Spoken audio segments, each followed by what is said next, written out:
Praise lord. హల్లెలూయా.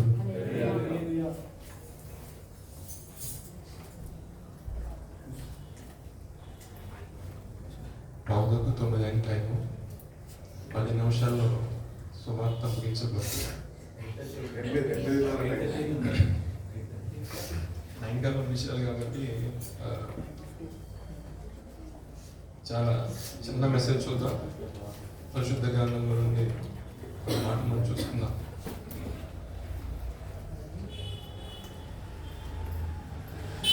Saturday evening ఏ message చెప్పాలి అని ప్రార్థన చేసుకుంటాను. బండి మీద వెళ్తూ ఆఫీస్కి పోతా గత 2 రోజుల క్రితం ప్రభా ఏదైనా ఒక ఆలోచన చెప్పి మంచి మెసేజ్ చెప్పాలి, ఎక్కించి చెప్పాలి, పరిచయంలో వెనకపడిపోకూడదు, కొన్ని మాటలు తెలియజేసి ప్రభాని ప్రార్థన చేసుకుంటూ వెళ్తూ ఉంటే ఎంతసేపటికి ఒక మాట కూడా రావట్లేదు. సరే ఇది కూడా చెప్తాంలే, దేవునికి స్తోత్రం అనుకుని మరలా ప్రార్థన చేసుకుని మళ్ళీ పాట పాడుకుంటా కొనసాగిస్తున్నప్పుడు ప్రభు నాకు ప్రేరేపించిన మాట ఏంటంటే యెషయా గ్రంథము 66వ అధ్యాయము 13వ వాక్యం. ఒకని తల్లి వారిని ఆదరించినట్లు నేను మిమ్మల్ని ఆదరించదను. దేవునికి స్తోత్రం. హల్లెలూయా. ఈ మాటలు నాకు వెళ్తున్నప్పుడు ఆ ట్రావెల్ చేస్తా ప్రయాణంలో ఉన్నప్పుడు నాకు ఈ మాటలు కనిపిస్తుంటే ఒకరిని తల్లి ఆదరించినట్లే మనం ఆదరిస్తాను. ఆ వాక్యం అయితే బాగానే చెప్పావు ప్రభా, మరి దానికి ఇంటర్నేటెడ్ కాన్సెప్ట్ మొత్తం కూడా కావాలి కదా. ఒక మాట చెప్పేసి సంఘంతో వచ్చేస్తే అలాగా సరే ఆ మాట వద్దులే అని చెప్పేసి మరలా మధ్యాహ్నం కూర్చున్నా ప్రార్థన చేసుకొని ఆ మాట వద్దులే అని చెప్పేసి మరలా కూర్చొని బైబిల్ ధ్యానం చేస్తుంటే పక్క నుంచి ఎవరో చెప్తున్నట్టే అదే మాట చెప్పు సరే అని చెప్పేసి ప్రార్థన చేసుకొని యాక్చువల్గా ఇక్కడ ఎప్పుడు వచ్చిన పాదకు 7-10 బయలుదేరు ఇంటి దగ్గర అట్లీస్ట్ పాదకు 8 బయలుదేరు. ఎందుకు చెప్తున్నానంటే ప్రభు తన ఆత్మ నడిపింపు ఒక రకంగా ఉంటుంది. మనం గమనించినట్లయితే ఎవరు ఉద్దేశించి దేవుడు మాట్లాడుకుంటున్నా నాకే తెలియదు, కానీ నేను చాలా ఎర్లీగా స్టార్ట్ అయ్యాను. ఎర్లీగా వచ్చి మళ్ళీ ప్రార్థన చేసుకున్నాను. ప్రభా మీకు ఈ వర్తమాన విషయంలో మీరే సహాయం చేయండి ప్రభు. అనుకున్న విధంగానే కొన్ని మాటలు తెలియజేస్తున్నాడు. ఆ విధంగా మీకు షేర్ చేయాలని ఆశపడుతున్నాను. ఒకరి తల్లి వాడిని ఆదరించినట్లు నేను మిమ్మల్ని ఆదరించను. ఆ మాటని చెప్పాలంటే తల్లి అన్న ప్లేస్ అండర్లైన్ చేసుకోండి. ఆదరించినట్లు అంటే తల్లి ఎలా ఆదరిస్తుంది మనల్ని? చాలా గొప్పగా ఆదరిస్తుంది. దేవుడు కూడా ఈ రాత్రి కాల సమయం అంతా చెప్తున్న మాట ఏంటంటే మనల్ని ఆయన ఆదరిస్తాడంట. నేను అంటాను ఒక మాట, ఆదరించే దేవుడు పోషించడండి. పోషించే దేవుడు స్థిరపరుస్తాడా లేదా? స్థిరపరిచిన దేవుడు మనల్ని ముందుకు నడిపిస్తారంటారా లేదంటారా? దేవునికి స్తోత్రం. హల్లెలూయా. ఎవరికి ఆదరణ తక్కువైందో నాకే తెలియదు, కానీ దేవుడు చెప్తున్న మాట సంఘంతో నేనే అంటే ఆయనే నిన్ను ఓదారుస్తాడంట. అదేవిధంగా నిన్నే ఆదరిస్తాడంట. ఆదరించడం అంటే నేను చాలా విషయాల్లో కూడా నేను తల్లి గురించి చెప్పాలి, కాన్సెప్ట్ చెప్పాలంటే నేను ఇప్పుడు నాకు ఆలోచన ఎక్కగలాలి, తల్లి స్థానంలోకి వెళ్ళాలి. అవునా కదా? మన కుటుంబాల్లో చూసినట్లే బాగా చదువుకునే కుమారుడు ఉంటాడు. ప్రతి ఒక్క కుటుంబాల్లో హైగా చదువులుంటారు, లోగా చదువులుంటారు కదా. అదే విధంగా అన్ని కుటుంబాల్లో అన్ని ఒకరా ఉండవు. అదే విధంగా చూసినట్లయితే బలహీనమైన వారి పక్షాన తల్లిదండ్రులు ఏం చేస్తారండి? ఎక్కువ ప్రేమ, ఎక్కువ శ్రద్ధ అనేది పెడతారు. ఎందుకని మనం అడిగామనుకో, ఏంటమ్మా వాడికి అంత ఎక్కువ పెట్టావు, లేంటమ్మా వాడికి అంత కన్సర్న్ చూపిస్తున్నావు, నాన్నే చూపించలేదు. అరే నీకు అవసరం లేదు నాన్న, వాడికి ఇది అవసరం. ఎవరికి? వాడు కొంచెం బలహీనం, ఏ విషయమైనా కావచ్చు. అటువంటి వారి పక్షాన తల్లిదండ్రులు ఏం చేస్తారంటే ఎక్కువగా నిలబడతారు. పరిశుద్ధ గ్రంథం సెలవిస్తున్న మాట ఏంటంటే దేవాతి దేవుడు సర్వ సమాజాన్ని చూసినప్పుడు, పరలోకం నుండి భూలోకాన్ని చూసినప్పుడు ఎలా ఉన్నారంటే కాపరు లేని గొర్రెలు అని ఉంది. వారందరూ ఏమైందని బొత్తిగా దారి తప్పి చెదిరిపోయారు. వీళ్ళందరి కోసం ఎవరు కావాలి?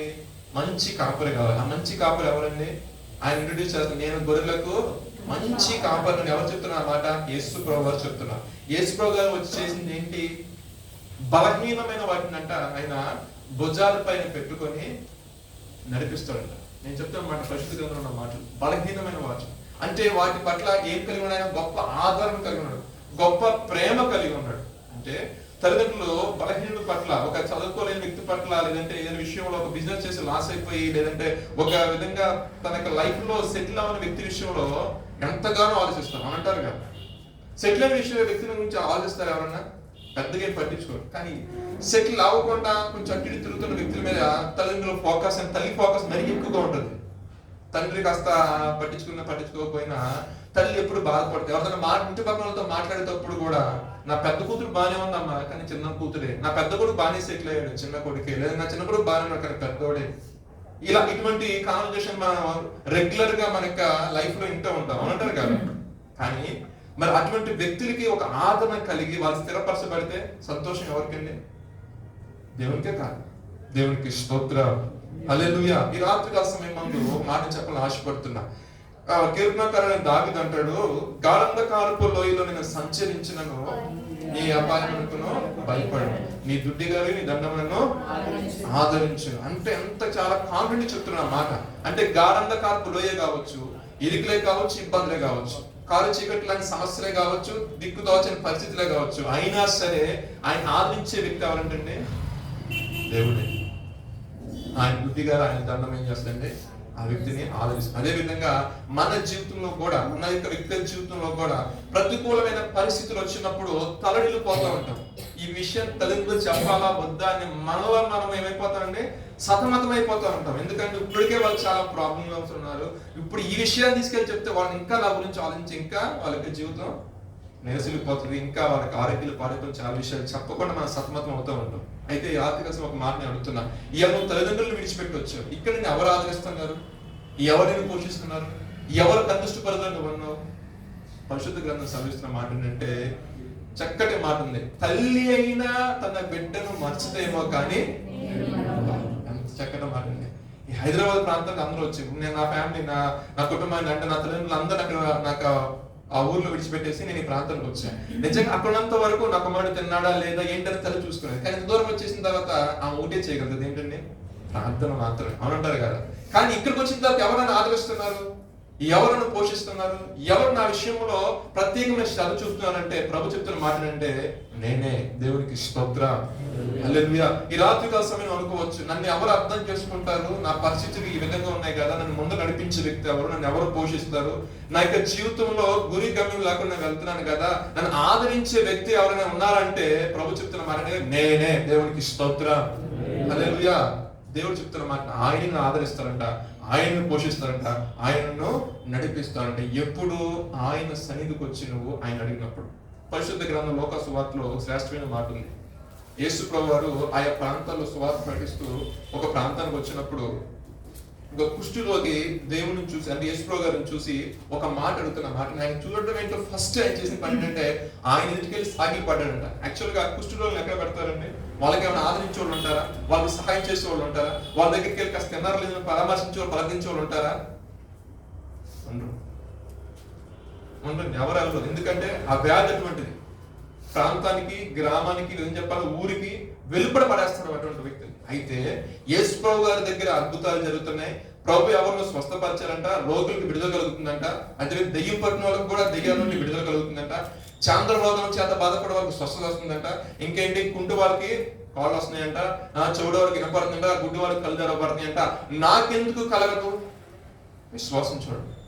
మనకు చాలా మంది గురించి సాక్ష్యం వింటూ ఉంటాం.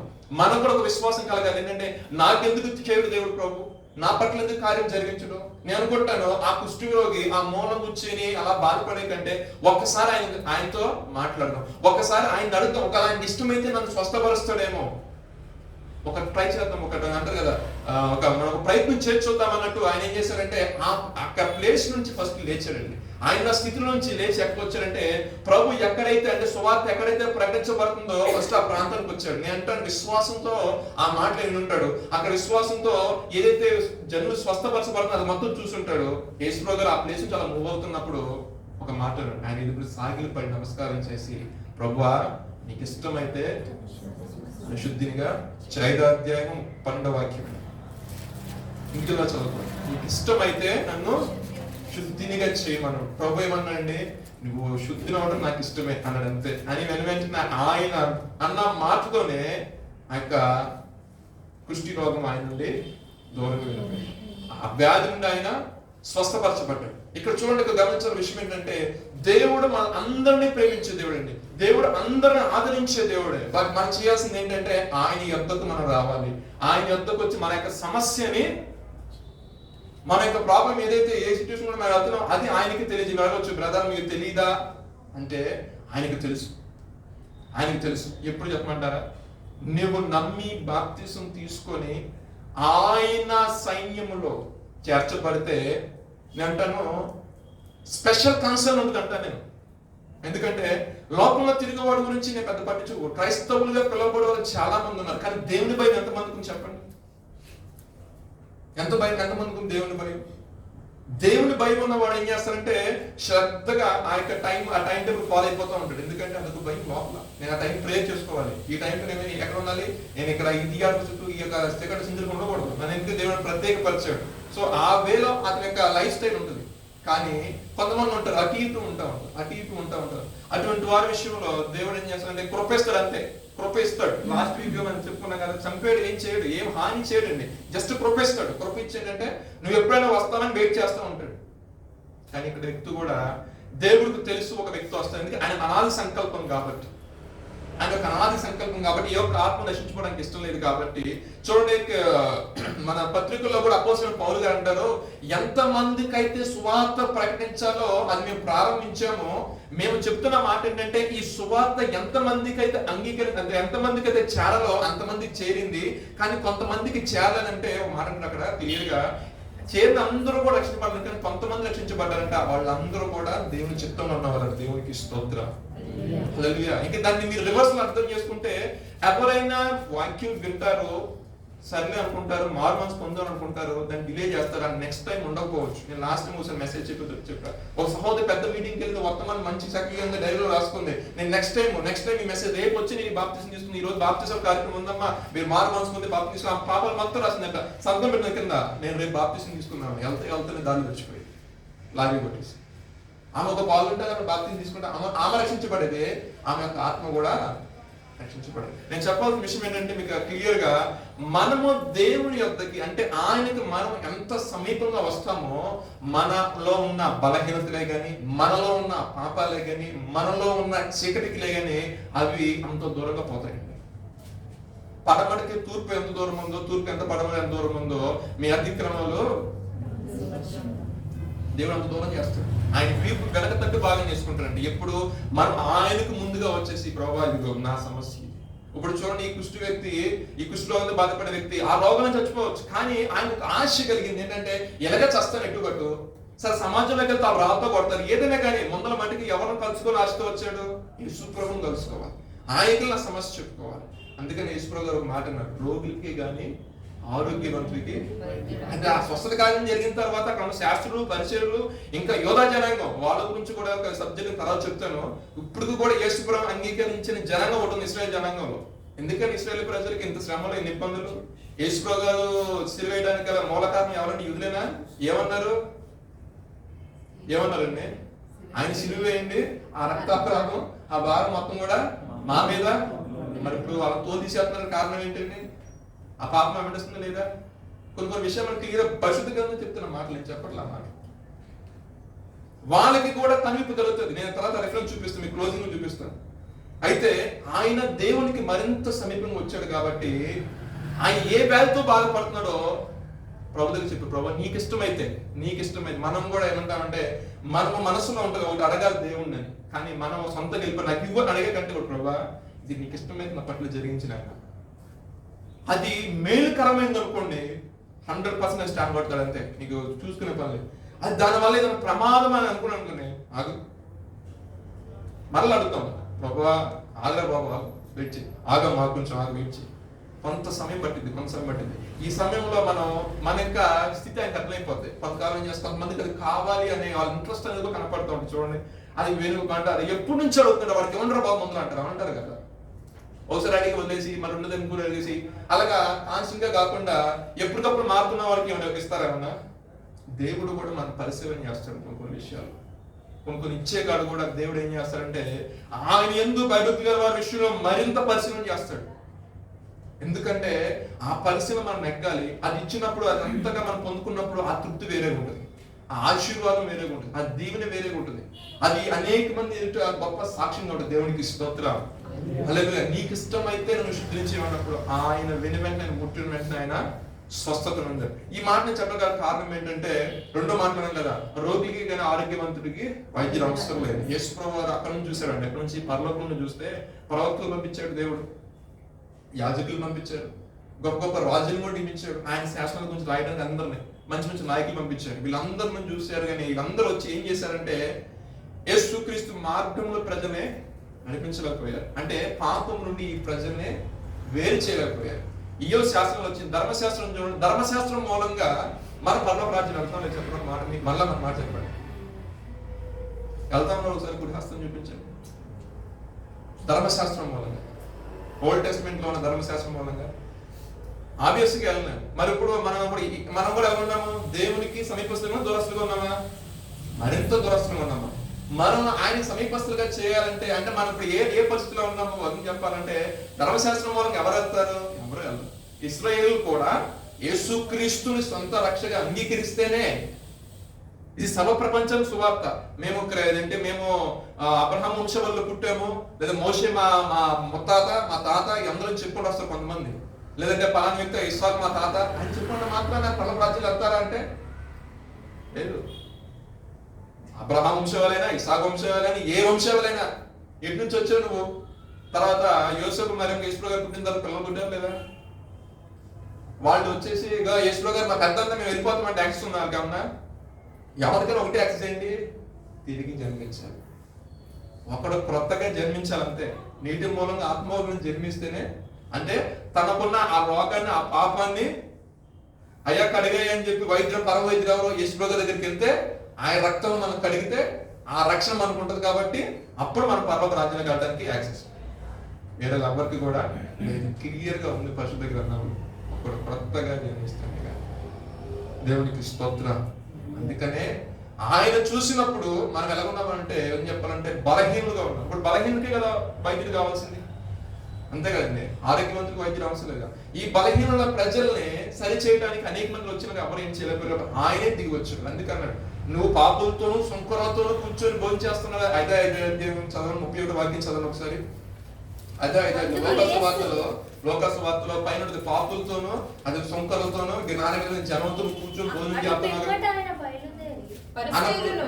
వారి శాస్త్రులను ఇది చూచి సుంకరులతోనూ పాపులతోనూ తిని త్రాగుచున్నారని ఆయన శిష్యుల మీద సనిగిరి. అందుకు యేసు రోగులకే గాని ఆరోగ్యము గలవారికి వైద్యుడు అక్కరలేదు, మారు మనసు పొందుటకై పాపులను పిలువవచ్చునే గాని నీతిమంతులను పిలువరాలేదని. స్తోత్రం.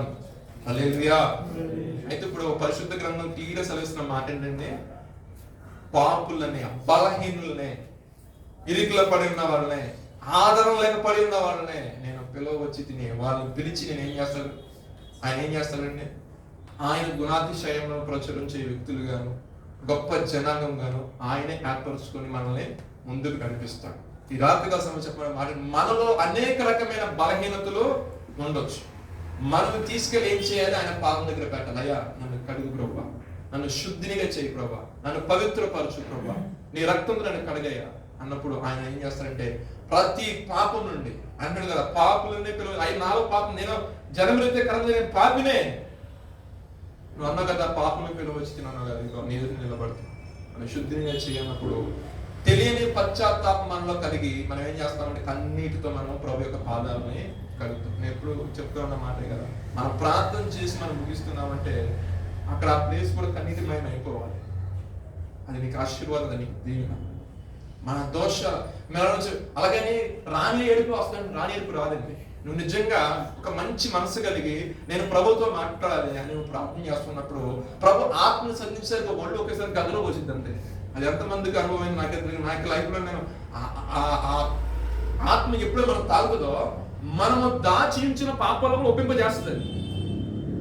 మనం ఎక్కడ దాచిపెడుతున్నా స్నేహితులకు కూడా తెల్లపడి తాగలేసిన పాపాలను కూడా ప్రభు తీసి అంటాడు, ఇది ఒక్క మొదలు అంటాడు, విడిచిపెట్టు అంటాడు. ఇదే నీకు ఇబ్బంది కలిగేస్తుంది. ఇదే నీకు ఆశీర్వాదానికి అడ్డుపడుతుంది. దీన్ని విడిచిపెట్టు. దీని విషయంలో నువ్వు ఒప్పుకోవాలి. అప్పుడు అలా ఒప్పుకొని ప్రార్థన చేస్తున్నప్పుడు వచ్చి, ఇంత చిల్లతనంగా నేను బిహేవ్ చేశానా, ఇంత చిల్లతనంగా నేను చేశానా, సరదాగా ఖాళీ ఇంట్లో జోకులు వేసానా, ఇటువంటి అన్ని గుర్తుకొస్తా ఉంటాయి. ప్రభా నిజమే, అలా ఉండకూడదు కదా, నేను తప్పు చేశాను, క్షమించి. అలా ప్రార్థన చేస్తా ఉంటే పరిశుద్ధాత్ముడు అంటే ఉచ్చరింప శక్తిగా మూలుగులతో ఆ ప్రార్థన నడిపిస్తాడు. ఆ ప్రార్థనకి వెళ్ళిన వ్యక్తి ఎంతసేపు ప్రార్థన చేస్తానంటే తెలియదు. మరి ఈ అనుభవంలో మీరు ఉన్నారా? మీరు అడగచ్చు, డైరెక్ట్ నన్ను అడుగుతారు, పాస్టర్ గారు అంతా బాగానే చెప్పారా గారు, అలా అంతా బాగానే చెప్పావు, హాస్టల్ అది కుదిరింది అంటావా? మీరు వేసే డౌట్ అది నాకు తెలుసు. లేదంటే మేమంటున్నా రూమ్స్ అది కుదిరింది అంటావా? అసలు నువ్వు మోకరించాలి ప్రభా.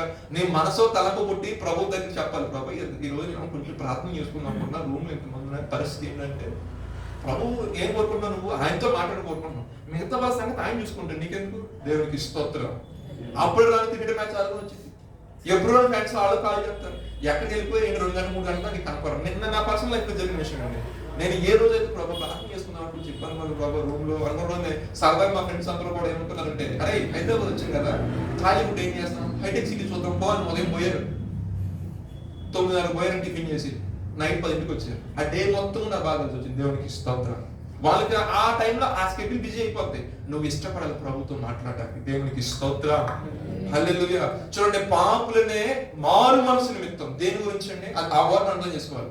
మారు మనసు నిమిత్తము పాపులనే పిలుస్తుంది, కానీ నేను నీతిమంతుల కోసం రా అంటే, పాపం చేసేవాడు ఆ పాపంలో ఉండి చనిపోవడం దేవుడికి ఇష్టం కాలేదంటే, దేవుడు గొప్ప ఆదరణ, గొప్ప ప్రేమ ఏంటంటే, గొప్ప కరుణ ఏంటంటే, ఆ వ్యక్తి ఆ పాపాన్ని విడిచాలి, ఆ పాపాన్ని అసహించుకోవాలి, మరలా తిరిగి ఆ పాపం చేయకూడదంటే ఆ వ్యక్తి ఏం పొందాలంటే మారు మనసు పొందాలి. చిచి అన్ని బిజీ చేయకూడదు, ఉండకూడదు. నేను ఆ స్థితిలో నేనంటే అసలు నేను ప్రత్యేకించబడ్డాను ప్రభా, అన్నటువంటి బ్రతుకు నాకు వద్దు ప్రభా. ఆ రొచ్చులో, అదేవిధంగా ఆ తాగుమూతనంలో, ఆ యొక్క చిల్లంగితనం కానీ, లేదంటే అలా తిరిగే విధం కానీ, ఇది నీకు ఇష్టమైన బిహేవియర్ కాదు, నువ్వు ఇష్టపడే బిహేవియర్ కాదు. నువ్వు నీ స్వరక్తం ఇచ్చి నన్ను కొన్నావు, నేను నీకు ఇష్టంగా నేను జీవించాలి కదా ప్రభా. నువ్వు ప్రార్థన చేసుకున్నప్పుడు ప్రభుని అంగీకరిస్తుంది. ఇది ఏ ప్రార్థన? ఇది మారు మనసుతో కూడిన ప్రార్థన. మారు మనసు రాకుండా వాడు తిరుగుతున్నాడు 4 వేసుకొని నేను 5 వేసుకుని తిరుగుతున్నాడు అంటే మారు మనసు. మాటలో చెప్పాలి, నువ్వు ప్రత్యేకంగా ఉన్నప్పుడు నువ్వు మాట్లాడటానికి సరిపోతావు. నువ్వు ప్రత్యేకంగా దేవునితో రిలేషన్షిప్ లో ఉన్నప్పుడు నువ్వు అప్పుడు వేరే ఇల్లీగల్ రిలేషన్షిప్ లో ఉన్న వాళ్ళతో నువ్వు డైరెక్ట్ గా చెప్తే నువ్వు చేసేది తప్పు అని. దేవునికి స్తోత్రం. ఒకవేళ నువ్వే అదే తప్పు చేస్తావు అనుకో, ఎదుటి ఖండించగలుగుతావా? గద్దించడం, బుద్ధి చెప్పడానికి, గద్దించడానికి మనము పరిశుద్ధ జీవితం జీవిస్తూ ఒక ప్రత్యేకమైన నా జీవ వ్రతం వల్లే ప్రభుని కనిపెడుతూ ప్రభు వైపు చూస్తూ ఒక ప్రత్యేకమైన జీవితం జీవించినప్పుడు డైరెక్ట్ గా చెప్పొచ్చు, మొహం కొండవాళ్ళు కొట్టినట్టు, నువ్వు చేసిన తప్పు బ్రదర్, దేవుని యొక్క నామానికి వ్యతిరేకంగా నువ్వు ప్రవర్తిస్తున్నావు. దీనికి కావాల్సిన పరిణామం నొందుతా ఉన్నప్పుడు ఆ వ్యక్తికి ఏం కలుగుతుంది? భయం కలుగుతుంది. ఫస్ట్ భయం కలిగినప్పుడు వెంటనే ఏంటంటే ప్రభు వెంటనే తాగుతాడు, తాకి వెంటనే ఆ పాపం నుండి వెళ్ళిపోతుంది. మనమే కాన్స్టెంట్ గా లేకుండా, మనమే మన వ్యక్తిగత ఆత్మీయ జీవితంలో దేవుడితో ఒక మంచి రిలేషన్షిప్ లేకుండా మనం జీవించామనుకోండి, అది వేరే వాళ్ళకి ఆశీర్వదకరం కాదు. అందుకే మనం ముందుగా మారు మనసు పొందాలి. క్రైస్తవమైన మనము ముందుగా మారు మనసు తగిన ఫలం మనం ఫలించామనుకోండి, ఆటోమేటిక్ గా దేవుడు ఎరగని జనాంగము ఎవరైతే మన కుటుంబంలో ఉన్నారో, నేను బయట గురించి మాట్లాడలేదు, నేను బయట గురించి మాట్లాడేది గమనించి, మన కుటుంబంలో ఎవరైతే ఉన్నారో అంటే వాక్యం తెలిసి సంఘానికి రారు, వాక్యం తెలిసి ఆరాధన, వాక్యం తెలిసి బైబిల్ చదువు, వాక్యం తెలిసి ప్రార్థన చేయరు, వాళ్ళ గురించి నేను మాట్లాడుతున్నా. ఒక భయాన్ని నువ్వు డైరెక్ట్ ఆర్ ఇండైరెక్ట్ నువ్వు క్రియేట్ చేస్తున్నావు ఇంట్లో. ఒక భయాన్ని డైరెక్ట్ ఇండైరెక్ట్ ఏం చేస్తున్నావు? క్రియేట్ చేస్తావు. అందుకే నీవు నీ యొక్క జీవితంలో ఒక ప్రత్యేకమైన ఒక రిలేషన్షిప్ దేవుడితో కలిగి ఉన్నామంటే ఆ యొక్క రిలేషన్షిప్ బట్టి మాట్లాడేవాళ్ళు కూడా ఆగుతారు, మాట్లాడేవాళ్ళు కూడా ఆగుతారండి. ఒక నిమిషం ఆలోచిస్తారు, ఎందుకంటే వాడు దేవుడితో పరమేశ్వరుని బంధం కలిగి ఉన్నాడు, ఆ వ్యక్తి దేవుడితో కలిగి ఉన్నారు కాబట్టి ఆ వ్యక్తితో మాట్లాడి కొంచెం ఆలోచిస్తారు. అదే విధంగా ఈ భక్తులు ఉన్నప్పుడు ఖచ్చితంగా యోసేపుని ఆశ్రయించిన దేవుడు నిన్ను కూడా ఆశ్రయిస్తాడు అంటారు కదా. ఎస్తేరు పట్ల కృప చూపించిన దేవుడు నీ పట్ల కృప చూపుతాడు. ఆ కృప చూపించినప్పుడు దేవుడు ఏం చేస్తాడంటే మిగతా వాళ్ళు గ్రహించే హృదయం వాళ్ళు కలిగి చేస్తాడు. దేవునికి స్తోత్రం. మన కుటుంబం అంటాం, మా డాడీ మారలేదండి, మా మమ్మీ మారలేదంటే మారేటట్లు యొక్క బిహేవియర్ ఏం చూపిస్తున్నావు అక్కడ? వాడు మోకరించి ప్రార్థన గంట నువ్వెప్పుడు ప్రార్థన చేసావు? తల్లిదండ్రులకి నిజమైన సంతోషం ఏంటంటే బిడ్డ ఒక మంచి ప్రవర్తనగా మంచి మార్గం వెళ్తా ఉంటే వాళ్ళకి అంతగా సంతోషంగా ఉంటుందంటారా? దేవునికి స్తోత్రం, హల్లెలూయా. నేను కొంచెం ఎక్కువ చెప్తున్నట్టుగా మీరు ఏమనుకోకండి. ఏదైనప్పటికీ కూడా మనం ఆయన చేత ఆదరించబడాలి అంటే ఆయన కనుదృష్టి పరిధిలో మనము ఉండాలండి. ఇప్పుడు తల్లి మన పట్ల ప్రేమ చూపించాలి అంటే తల్లి కనుదృష్టి పరిధిలో ఉంటే పర్వాలేదు. లేదు కొంచెం దూరం వెళ్ళిపోయాం అనుకోండి, ఆలోచిస్తుంది. దగ్గర ఉంటే ఏమైనా వాళ్ళకి ఏం అవసరం అది పెడుతుంది. పెద్దోడికి పెట్టకపోయినా చిన్నోడు అరే కొంచెం వాడికి ఆ విషయంలో కొంచెం ప్రత్యేకంగా చూస్తారు, అవునా కదా? ఏషోబు యాకోబు పోయినా యాకోబు లాంటి వాళ్ళకే ఆశీర్వాదం ఉంటాయి. దేవునికి స్తోత్రం, హల్లెలూయా. పరిశుద్ధ గ్రంథం ఒక మాట చూద్దామండి. 51 వాక్యం యెషయా గ్రంథము. యెహోవా సీయోనును ఆదరించున్నాడు, దాని పాడైన స్థలములన్నిటిని ఆదరించి దాని అరణ్య స్థలములను. మరొకసారి చదవండి. 51 వాక్యం చదువుతున్నాం. సియోను అంటే సంఘం అండి. సంఘాన్ని దేవుడు ఆదరిస్తున్నాడు. ఏ విధంగా ఆదరిస్తున్నాడంటే దాని పాడైన స్థలములన్నిటిని ఆదరించి దాని అరణ్య స్థలములను ఏదెను వలె చేయించున్నాడు. చాలు చూడండి, మన సంఘములో మనం వస్తున్న అందరం కూడా అందరి పట్ల దేవుడి గొప్ప ఉద్దేశం ఏంటంటే అందరూ కూడా ఏదైనా తోట వల్ల చక్కగా అందంగా ఉండాలని. అయితే ఈ యొక్క సియోను అంటే ఈ సంఘములో కొన్ని ఎలా ఉన్నాయండి? పాడైన స్థలం, అరణ్య భూములుగా ఉన్నాయంటే. అరణ్య భూమి అంటే మీకు తెలిసింది. అరణ్య భూమి అంటే ఏముండదు, ఏ చెట్టు మొలకూడదు, రాళ్ళు దెబ్బలు మాత్రమే ఉంటాయి. మరి అటువంటి ఎలా మారుస్తా అంటాడు దేవుడు? ఏదేను వల్ల. ఏదేను ఎలా ఉంటుందంటే చక్కగా సర్వ సమృద్ధి దాంట్లో ఉండదు. అలా మార్చాలి దేవుడు అంటే అన్నాడు. సియోను అంట ఆయనే ఆదరిస్తున్నాడు. అంటే నువ్వు దేవుని యొక్క సంఘానికి నువ్వు అంటికట్టబడితే, ఒకవేళ పాడైపోయిన బ్రతుకుగా నీ జీవితం ఉంటే దాన్ని దేవుడు ఏం చేస్తాడంటే మరలా దాన్ని రిపేర్ చేస్తాడు, మరలా దాన్ని నీకు కడతాడు, మరలా దాన్ని శోభాతిశయంగా దేవుడు మారుస్తాడు. అరణ్య భూమిగా ఉందనుకోండి, దానిలో ఉన్న మెట్ల రాళ్ళు, ఆ రప్పలు, ఆ బొలినక్క చెట్లు వాటన్నిటిని తీసివేసి దేవుడు దాన్ని మొత్తం దున్ని చదును భూమిగా చేసి ఒక మంచి ద్రాక్షలను దాంట్లో దేవుడు నాటుతాడు. మనం అవన్నీ ఆయన చేయాలి అంటే దేవుని యొక్క సంఘములో మనము ఉండాలి. సంఘములో కలిగే గొప్ప బెనిఫిట్ ఏంటంటే దేవుని యొక్క గొప్ప ఆదరణ ఉంటుంది. అందుకే కొత్త నిబంధనలో కూడా సంఘముగా సమాజముగా కూడుకొనుట మానవద్దు. ఎప్పుడు అవకాశం దొరికితే, ఈ రోజు ఖాళీగా ఉన్న ఫస్ట్ మీరు చెక్ చేసింది అనాథ చర్చికి అందరూ చూసుకోండి, మెసేజ్ చూసుకోండి. ఈ రోజు ఏమన్నా ప్రేయర్ జరుగుతుందా? ఫ్రైడే ఫాస్ట్ వెళ్ళిపో. సాటర్డే ఈవినింగ్ ఏదో ఒక దైవం సతీష్ అన్న లేదా ఫిలిప్ పాస్టర్ లేదా జాషువా అన్న లేదా పర్సన్ వచ్చి వాక్యం ప్రకటిస్తారు. మనుషులు నిలబడ్డ మాట్లాడేవాడు పరిశుద్ధాత్మ. ఒక్క విషయం ఎప్పుడు గుర్తుపెట్టుకోండి, మనుషులను చూడబాకండి. ఎప్పుడు కూడా మాట్లాడుతున్న పరిశుద్ధాత్మను చూడ ఆశ్రయించబడతారు. దేవునికి స్తోత్రం. ఎందుకంటే మీరు ఎప్పుడు కూడా చెక్ చేసుకుని అంటే ఆ యొక్క సన్నిధి మేలను ఎప్పుడు పొందాలి. పరిశుద్ధ గ్రంథం సర్వస్వం ఆయన సన్నిధిలో అంట సర్వ సమృద్ధి ఉందని. అందుకే మన పత్రికలు రాసి మనం సంఘంగా సమాజంగా కూడుకునుట మీరు ఎప్పుడు కూడా మారబాకండి. ఎందుకంటే సంఘంలోకి వచ్చినప్పుడే నువ్వు దేవుని యొక్క బలాన్ని, దేవుని యొక్క ఫలాన్ని నువ్వు పొందుకుంటావు. ఆ విధమైన జీవితం జీవించినప్పుడు ఏ విధంగా ఉంటావండి? ఏదేను తోట వల్లే దేవుడు మనల్ని చేస్తాడు. దేవునికి స్తోత్రం, హల్లెలూయా. 94 వాక్యం మనం చూసినట్లయితే, యెహోవా తన ప్రజలను ఎడబాయేవాడు కాడు, తన స్వాస్థ్య భాగమును వేటాడేవాడు. కీర్తనలో 94:14 అన్నమాట. ఇప్పుడు దేవుడు ఏం చెప్తాడండి? తన ప్రజలంట ఆయన ఎడబాసేవాడు కాదంట, తన స్వాస్థ్యము. అయితే ఆయన స్వాస్థ్యం ఎవరండి? మనమే. ఆయన స్వాస్థ్య భాగం ఎవరండి? మనమే ఆయన స్వాస్థ్య భాగం. ఆయన స్వరక్తం ఇచ్చి కొన్న వ్యక్తులు ఎవరండి? మనమే. ఇంకా బాప్తిసం తీసుకున్న వారు ఉంటే దయచేసి ఇవి మాటలు మీకోసమే. దయచేసి మీ మారు మనసు పొంది ప్రభు దగ్గర పడి, పాదాల దగ్గర పడి, పాప జీవితం ఒప్పుకొని బాప్తిసం వైపు పరిగెత్తండి. అది మీకు రక్షణ, మీకు ఆనందం కలిగజేస్తుంది మీ జీవితంలో, కుటుంబ పరిస్థితులు కానీ, వ్యక్తిగత జీవితంలో కానీ. ఏదైనా దేవుని పట్ల కార్యం జరిగించాలంటే ఒక మాట చెప్తున్నాను, అది ఒక తాళపు చెవు లాంటిది మన జీవితంలో అది ఏమిటంటే, నీకు దేవుడు దాచిపెట్టిన ఆ వాగ్దానాలను నువ్వు పొందుకోవాలంటే నువ్వేం చేయాలంటే రక్షణతో దేవుణ్ణి ఎదుర్కోవాలి. దేవునికి స్తోత్రం. చివరిగా నేను చెప్పింది ఒక మాట ముగిస్తాను. కొరింథీయులకు రాసిన పత్రిక 2 కొరింథీయులకు 3:4 ఒకసారి చదవండి. 3:4 2 కొరింథీయులకు రాసిన పత్రిక. క్రీస్తు ద్వారా దేవుని ఎడల మాకిటి నమ్మకం కలదు, మా వలన ఏదైనా అయినట్లుగా ఆలోచించుటకు మా అంతటా మేమే సమర్థులు కాదు, మా సామర్థ్యము దేవుని వలననే కలిగి ఉన్నది. ఆయనే మమ్మను క్రొత్త నిబంధనకు అనగా అక్షరమునకు కాదు గాని ఆత్మకే పరిచారులవుటకు మాకు సామర్థ్యము కలిగించి ఉన్నాడు.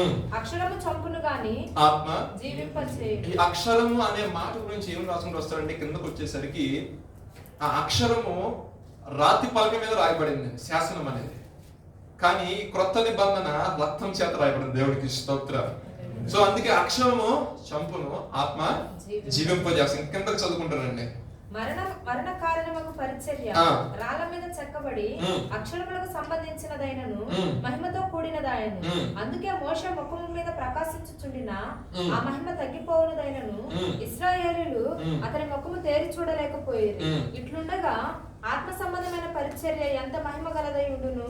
శిక్షా విధికి కారణమైన పరిచర్యయే మహిమ కలిగినదైతే నీతికి కారణమైన పరిచర్య ఎంతో అధికమైన మహిమ కలదగును. అత్యధికమైన మహిమ దీనికి ఉండుట వలన ఇంతకు మునుపు మహిమ కలదిగా చేయబడినది ఈ విషయంలో మహిమ లేనిదాయను.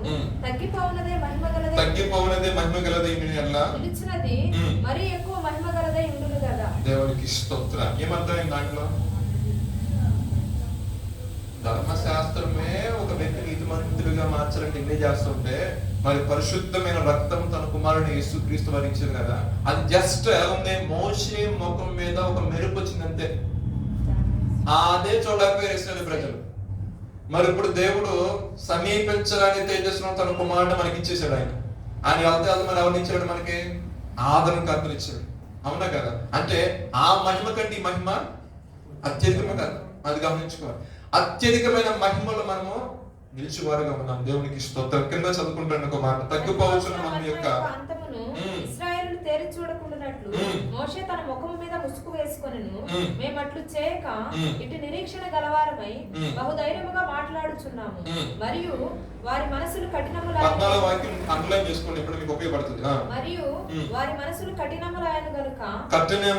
గనుక నేటి వరకు ఈ రోజు వరకు కూడా వాళ్ళు చేస్తున్న పని ఏంటంటే పాత నిబంధన చదవబడినప్పుడు అది క్రీస్తునందు కొట్టివేయబడెనని వారికి తేటపరచబడక ఎవరిని చేస్తున్నారు? ఇశ్రాయేలు ప్రజలకి ఆ ముసుగే నిలిచి ఉన్నది. నేటి వరకును మోషే గ్రంథము వారు చదువునప్పుడెల్లా ముసుగు వారి హృదయముల మీద ఉన్నది గాని వారి హృదయము ప్రభువు వైపునకు ఎప్పుడు తిరుగునో అప్పుడు ముసుగు తీసివేయబడెను. ఈసారి ఇప్పుడు మీకు అవకాశం ఇస్తే యెరూషలేము వెళ్ళండి. యెరూషలేము వెళ్ళినప్పుడు ఇశ్రాయేలీయులు ఉంటారు. ఇశ్రాయేలు ప్రజలను అడగండి, యేసు ప్రభువును సంతోషం అంగీకరించామంటే తీసేసారు. మామూలు కాదు. ఎందుకని? వాళ్ళ మొక్కల మీద ఏం ముసుకుంది? ధర్మశాస్త్రాన్ని ముసుకుంది. అయితే దేవుడు ఆ ముసుగు ఎందుకు వేసాడంటే, వాళ్ళకి గన ఆ మహిమలో ప్రత్యక్ష వచ్చింది అనుకోండి, సువార్తికి రాదు. సువార్తికి ప్రకటించబడిన తర్వాత అటు వాళ్ళకి ముసుగు తీయబడుతుంది. ముసుగు తీయబడిన ఎందరైతే క్రీస్తుని అంగీకరిస్తారో వారందరూ కూడా పరలోకానికి వెళ్తారు. దేవునికి స్తోత్రం. అందుకే కింద రాసుకుంటూ వస్తాడు అదే మాట కింద, ప్రభు ఆత్మే అక్కడ స్వాతంత్రం. కానీ మనకి ఆ స్వాతంత్రాన్ని దేవుడు మనకు అనుగ్రహించాడు. దాస్యం అనే కాడి కింద మనం బ్రతకకుండా మనకి దేవుడు గొప్ప స్వతంత్రం ఇచ్చి తన కుమారుని యేసుక్రీస్తు వారి ద్వారా. ఒకప్పుడు మనం ఎన్నికైన వారము, ఒకప్పుడు ఆయన జనాంగంగా లేము, ఒకప్పుడు దేవునికి ఇష్టమైన ప్రజలుగా లేము. కానీ ఇప్పుడైతే ఎన్నికైన వారము, దేవుని సొత్తైన ప్రజలమై ఉన్నాం, ఆయన ఏర్పాటులో ఉన్న బిడ్డలుగా ఉన్నాం. కాబట్టి ఇట్టి ఆదరణ మనకి అవసరం. ఈ ఆదరణ మనకు అవసరం కాబట్టి మనకి నిత్య జీవితంలో తల్లి దగ్గరికి వెళ్ళి ప్రతి విషయాన్ని నాన్నగారితో షేర్ చేసుకోకపోయినా ప్రతి ఒక్క విషయాన్ని చిన్నదిగా కావచ్చు పెద్దగా కావచ్చు మమ్మీ లైక్ ఏ ఫ్రెండ్. అవునా కదా? ప్రతి కుటుంబం, నా కుటుంబం అయితే నేను ప్రతి విషయం చెప్తాను, తాడా పడకుండా శుభ్రంగా. దేవుడు మా కుటుంబం బట్టి ఆమె తిట్టనే కొట్టనే ఏం చేయదు, కానీ ఒక ఆలోచన బట్టి చెప్తారు తల్లి ఎప్పుడైనా సరే. ఎందుకంటే నవమాసాలు మోసి నీ క్షేమం కోరుకునేది కాబట్టి. దేవునికి స్తోత్రం. హల్లెలూయా. అందుకే పరిశుద్ధ గ్రంథం క్లియర్, తల్లి ఆదరించినట్లు నేను మిమ్మల్ని ఆదరిస్తాను. ఈ విషయం ఒక సంఘాన్ని కూడా పత్రికలో, యోహాను పత్రికలో అమ్మ అంటూ క్రియేట్ చేశాడు. యోహాను పత్రికలో సంఘాన్ని అమ్మతో పోల్చాడు. ఏ విషయం అసలు మన యొక్క వ్యక్తిగత జీవితంలో ఏంటంటే ఏదైనా సరే ప్రభు పాల దగ్గర వచ్చి చెప్పు. నువ్వు తోడు స్నేహితులు చెప్పుకొని బాధపడటం కాదు, నువ్వు తోడుగా ఉన్నావు వేరే వాళ్ళు చెప్పేసి టాప్ సీక్రెట్లు అందరికీ కూడా చెప్తాము, వాళ్ళు పబ్లిక్ తీసుకొచ్చి పెడతారు. నువ్వు ఏదైనా చెప్పాలనుకుంటే నా ప్రభు పాల దగ్గర పెట్టు, ఆయన యొక్క ఆదరణ ఏ విధంగా ఉంటుందో, ఏ విధంగా నేను ఓదార్స్తాడో, ఏ విధంగా నేను కరుణిస్తాడో దానికి నువ్వే సాక్షిగా నిలబడతావు. నేను లాస్ట్ ఒక మాట చదివించాను చూసారా, ధర్మశాస్త్రం మూలంగా ఏ ఒక్క మనుషులు నీతిమంతులు తీర్చబడరు కానీ యేసుక్రీస్తు వారి ద్వారా మనము నీతిమంతులుగా తీర్చబడుతున్నాం. దేవుడు ఇచ్చిన కొద్ది మాట మనకు ఆశీర్వదించి దీవించును గాక. ప్రార్థన చేసుకుందామండి వ్యక్తిగతంగా ఎవరికి వారు కొన్ని నిమిషాల పాటు. సమయం ఉండగానే ఎంతో ఆశతో దేవుడి మందిరానికి వచ్చారు. ఇప్పుడు దాకా వర్తమానం ఉన్నారు. ఒక 2-3 నిమిషాలు వ్యక్తిగతంగా మీకే మీరు ప్రార్థన చేసుకోండి. ప్రభువా మీకు స్తోత్రం, స్తోత్రం, స్తోత్రం, స్తోత్రం. నా ఓదార్పు నిధివి ప్రభువా, మా ఆదరణకర్తవు, ఆదరించే దేవుడు. ఒకరి తల్లి ఆదరించినట్లే మిమ్మల్ని ఆదరిస్తారని ఒక తండ్రి మీకు వందనాలు. గాఢంధకారపు లోయలో నేను సంచరించినను ఏ అపాయములకు నేను భయపడను.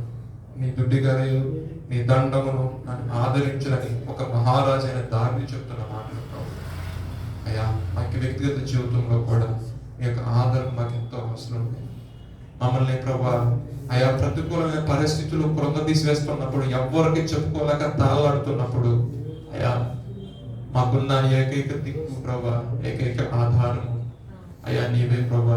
ఏ మనుషుడు కూడా ప్రభా మనం ఆదరించలేడు ప్రభా, ఏ మనుషులు మమ్మల్ని ఓదార్చలేడు ప్రభా, ఏ మనుషులు కూడా మా యొక్క జీవితాన్ని సరిచేయలేడు ప్రభా, ఏ మనుషులు కూడా మమ్మల్ని పోషించలేడు. మమ్మల్ని ఆదరించే దేవుడైనా, పోషించే దేవుడైనా, స్థిరపరిచే దేవుడైనా, పరిశుద్ధతలకు నడిపించే దేవుడైనా నీవు తప్పితే మాకు ఎవరున్నారు ప్రభు ఈ లోకంలో.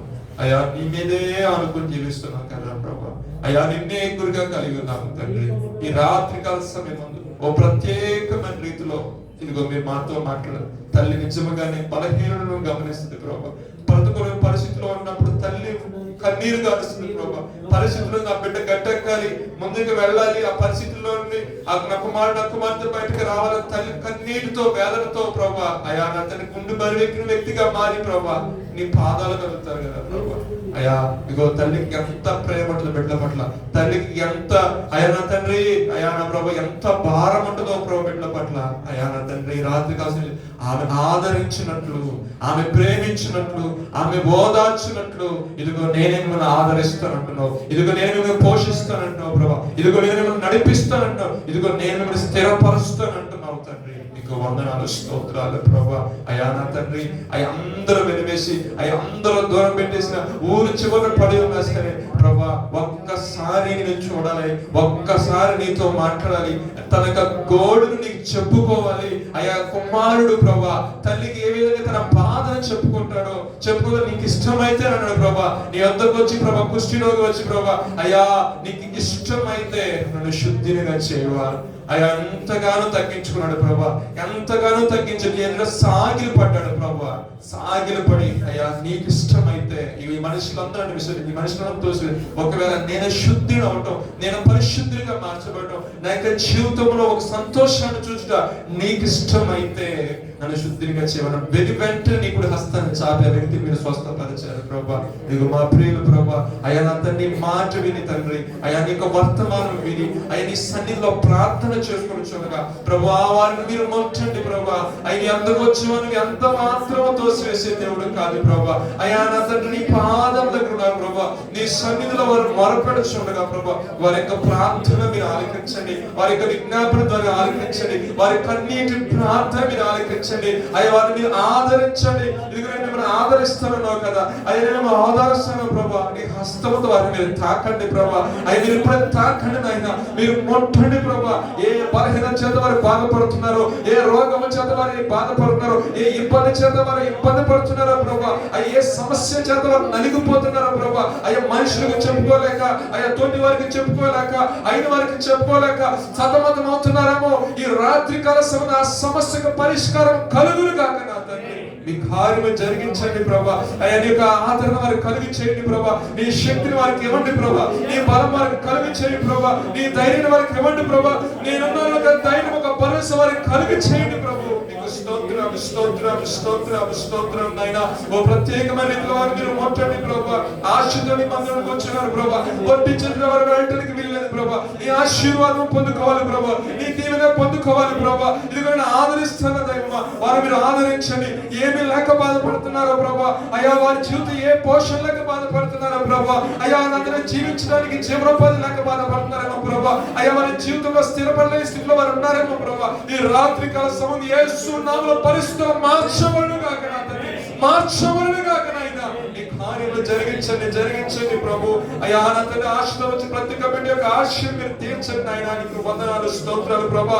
యెహోవా తన స్వాస్థ్యమును విన్నాడు వాడు కాదన్నా ప్రభా, తన యొక్క జిల్లను ఎడబాయి వాడు కాదన్నా ప్రభా. నీ స్వాస్థ్యమైన నీతో కలిసి ప్రభా నేను ఆరాధించుకునే భాగ్యాన్ని మీరు మాకు అనుగ్రహించారు ప్రభు. నీకు వందనాలు అయ్యా. గత 2 రోజుల వరకు సతమతం అవుతున్నా, ఏ మాట నీ సంఘానికి చెప్పాలి ప్రభా, ఇదే మాట చెప్పు నా ప్రభా. అది నీవు సెలవిచ్చిన విధంగా ప్రభా, ఇగో నీ ప్రజలకు నీ మాటను ప్రభా నాకు తెలియజేస్తుండగా మీరే వారి జీవితంలో కార్యరూపం దాల్చండి ప్రభా. మీరే వారి జీవితంలో గొప్ప ఓదార్పును కలిగించేయండి, గొప్ప ఆదరణ కలిగించేయండి ప్రభా. వారికి నెమ్మదిని కలిగించేయండి. వారి జీవితంలో, వారి హృదయంలో, వారి మనస్సుకు ప్రభా, వారి ప్రాణాత్మ దేహములకు యేసు నామములో నెమ్మది కలుగును గాక నా తండ్రి. మీరే ప్రభా మహిమ ఘనత ప్రభావం పొంది మీ నామకు మాత్రమే తెచ్చుకున్నామని యేసు నామములో అడుగుతున్నాము తండ్రి.